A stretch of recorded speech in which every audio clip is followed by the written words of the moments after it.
Good evening, everybody. Not a good start to the long holiday weekend. No. Will it be a washout? That's the big question. The Storm Station has Team 7 coverage tonight. Daniel Knox has an exclusive look at trouble on the water. But we begin with the night team's Alex DePrato. He's live outside a home struck by lightning in Sweetwater. Alex.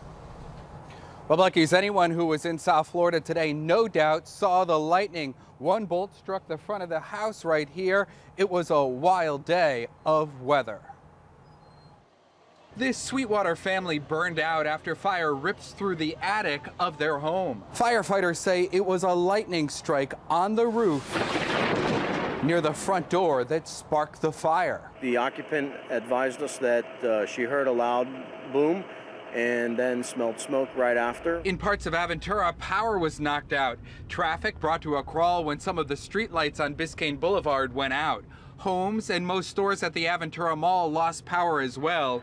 Even the bright neon signs of the movie theaters went black. Suddenly there was sort of a buzzing alarm sound and the lights went out in much of the mall, but not the whole mall. I didn't hear a thing, just went completely black.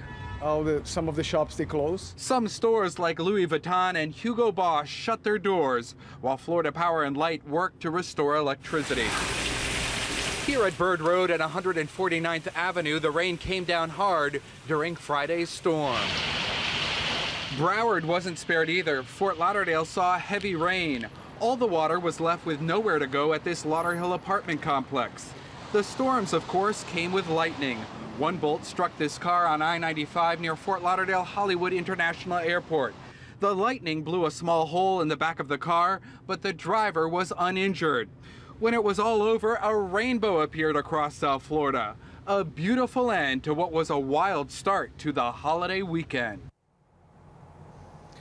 And back here in Sweetwater, the Red Cross is assisting the people that live in this home. We're live in Sweetwater tonight. I'm Alex DePrato, 7 News, Night Team. Trouble on area waterways as well. Live night team coverage continues with Danielle Knox and this exclusive in North Bay Village. Danielle.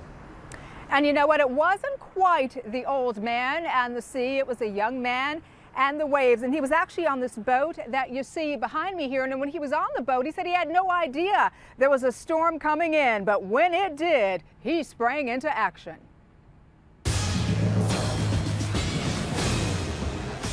I'm just resting on the boat, and all of a sudden I hear thunder. I look out, and there it was. It was a storm that moved through North Bay Village with a vengeance late Friday afternoon. Take a look from our roof cam. See that boat being tossed by the waves? Robert McCorkle was inside, rocking and rolling, but not to music, rather to the waves, crashing the 28-foot Lancer around and getting dangerously close to the seawall. Went up front and almost fell off because the waves just started crashing against the boat. He says he tugged and pulled for nearly an hour trying to save the boat and himself. The bow of the boat was submerging. A couple of times I was like 2 or 3 feet under the water, and it was just intense. McCorkle was watching the boat for his friend, Theodore Leclerc, who thought McCorkle and his anchor could hold it. When he noticed the boat spun around,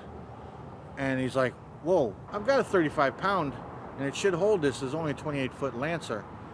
But I guess with them straight line winds coming out of that direction, it just didn't like it, and it's dragged right through. Now the calm after the storm. Like an ego that's been battered and bruised, the boat's still intact, having survived the wrath of Mother Nature.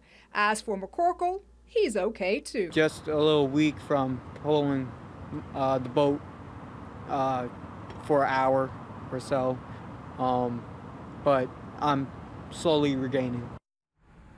And he was just out here just a little while ago. He also says he's weak from swallowing all that salt water, but he says they're going to fix the boat. As you can see behind me there, that mast is broken. He also says the inside is just obliterated. Everything's all over the place, but they're going to fix it, and they are going to set sail again as soon as they can. Reporting live from North Bay Village, I'm Danielle Knox, 7 News, Night Team.